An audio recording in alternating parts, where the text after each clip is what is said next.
चलतु बनैबा आज crispy chilli potato. Hello hi friends, नमस्कार। सुप्रिया किचन को आपण मानकु बहुत बहुत स्वागत। प्लीज वीडियोटी को पूरा देखिए आउ भल लगे सब्सक्राइब करदे, फैमिली फ्रेंड मान संगे टिके शेयर करें। देखंतु केमती सुंदर देखा जाउछि ना चिली पोटाटो, क्रिस्पी क्रिस्पी पूरा चिली पोटाटो। चलतु यार पूरा वीडियो देखा आ पूरा रेसिपी जानिबा। छोट छोट टिप्स बतेबी से बनइबे आपणकर चिली पोटाटो पूरा क्रिस्पी बनिबो आ खाइबा पई बहुत टेस्टी भी लागिबो।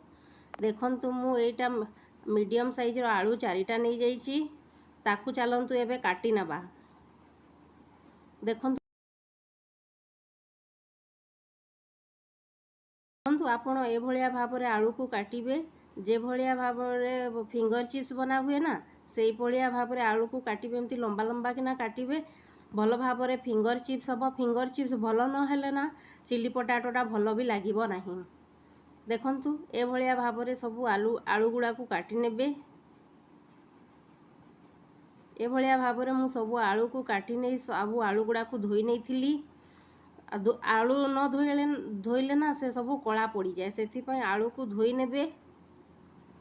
देखंतु एथिरे मु अल्प लुण दे देछि, कम मात्रा रे लुण देबे।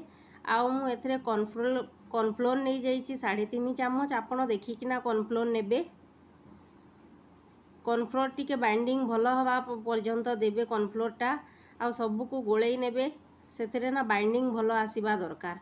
ऊपर ना पूरा सुखा सुखा हो जावा कथा, ऊपर बढ़िया भाव में कॉर्नफ्लोर रो गोटे कोट लागिबा कथा। भल भाव में ता ऊपर गोटे कोट लागी गले ना ताकू छाणिले सब क्रिस्पी हबो। आउ जदि आपण एटाकू जदि पानी कर देबे कि कौन कर देबे आपन को भल लागबे। मु एथे टिके जुआणी दे देछि, आपण माने चाहिले देई परिबे, नहेले दे न चाहिले देई भी परिबे नाही। देखंतु ए भलिया भाव में सब आलू को करिवे। आलू एमती सुखा सुखा थिबा दरकार, ऊपर गोटे कोट लागी थिबा दरकार। देखंतु मु तेल गरम करि नैछि, सेथिरे सब आलू को ना छाणी नबा। भल भाव में छाणिबे, लो टू मीडियम फ्लेम रे छाणिबे। पूरा पहला रु स्पीड करिवेनी, नहले आलू सब हेई जिवो आ कंचा कंचा हेकिना थिबो। मीडियम फ्लेम रे छाणिले ना आलूटा भल भाव में सिझी जाए आउ भल क्रिस्पी भी लागे खाइबा पई। देखंतु आलू हेई गलानी। ए भलिया भाव में मु द्वितीय थर भी आलू सब को छाणी नेबी। भल भाव में छाणिबे, मीडियम फ्लेम रे छाणिबे, क्रिस्पी हैला पर्यंत छाणिबे। भल भाव में ऊपर जदि सुखा किना कोट देइथिबे ना ताहेले आरार कॉर्नफ्लोर रो कोटटा जदि भल थिबो ताहेले जाय किना आपणकर फिंगर चिप्सटा क्रिस्पी बनिबो। आ सुखा थिबा दरकार, पानी बिल्कुल भी करिवेनी। पानी जदि कर देबे ना क्रिस्पी बिल्कुल भी बनिबनी। आपण को फिंगर चिप्स खाइबा पई भल भी लागिबनी कि चिली पोटाटो तार टेस्ट भी आसीबनी। तापर चलतु एबे मु सब को छाणी नेली। एबे चलतु बनैबा चिली पोटाटो। देखंतु मु एथिरे 2 टेबल स्पून तेल नै जाइथिली, सेथिरे 1 चम्मच दे देली अदा रसुण। छोट छोट किना काटी किना रखिथिली अदा रसुण दे देली।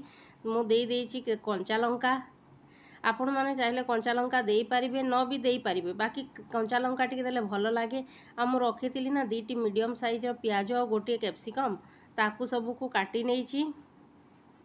देखंतु ए भलिया भाव में काटिबे, अति छोट छोट किना काटिबेनी। छोट छोट किना काटिले भल लागे भी नहीं। चिली रे जे भलिया दिया जाए से भलिया भाव में काटी नेबे।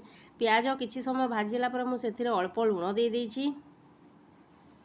देखंतु ताकपरे पुणी भाजी नेबा। मोर भाजी सारे चलतु एथिरे मु दे देबा 1 चम्मच भलिया दे देछि मु सोया सॉस पहला देइथिली मु। तापरे दे देबा 1.5 चम्मच भलिया चिली, एटा होछि रेड चिली सॉस। तापरे मु एथिरे देइछि 1/2 चम्मच रु टिके अधिका सेजवान सॉस दे देइछि। तापरे देई नबा टमाटो केचप। ए सब को देइकिना भल भाव में मिसई नबा। टिके समय पर्यंत याकू भाजीबा। ता माने तार सब कंचा स्मेल थिबो ना, ताकू कंचा स्मेल सब दूर करिबा पर्यंत टिके समय ताकू भल भाव में भाजी नबा। ए भलिया भाव में टिके समय भाजी नहीं सारला परे ना तापरे एथिरे आमे ना जो आलू सब फ्राए करी रखितिला ना सेई सब आलू को आमे देई दबा। देखंतु मु एबे सब फ्राए कला आलू को देई दउछि।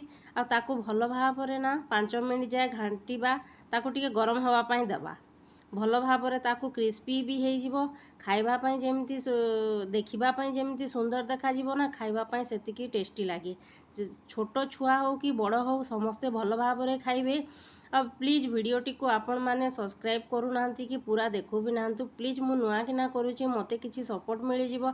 ପ୍ଲିଜ୍ ଭିଡ଼ିଓଟି ଭଲ ଲାଗିଲେ ସବସ୍କ୍ରାଇବ୍ କରିନେବେ, ଆପଣଙ୍କ ଫ୍ୟାମିଲି ଫ୍ରେଣ୍ଡମାନଙ୍କ ସାଙ୍ଗେ ଟିକେ ସେୟାର ବି କରିନେବେ। ଦେଖନ୍ତୁ କିଭଳିଆ ସୁନ୍ଦର ଦେଖାଯାଉଛି ନା, ଥରେ ନିଶ୍ଚୟ ବନେଇ ଦେଖନ୍ତୁ, ଖାଇବା ପାଇଁ ବହୁତ ହି ଟେଷ୍ଟି ଲାଗିବ। ଏହି ଉପାୟରେ ଥରେ ମାତ୍ର ବନେଇ ଦେଖନ୍ତୁ, ଆପଣଙ୍କ ଚିଲି ପଟାଟୋ ବହୁତ ହି ଖାଇବା ପାଇଁ ଟେଷ୍ଟି ଲାଗିବ। ଛୋଟ ଛୁଆ ହେଉ କି ବଡ଼ମାନେ ହେଉ ସମସ୍ତେ ଭଲ ଭାବରେ ଖାଇବେ। ଧନ୍ୟବାଦ।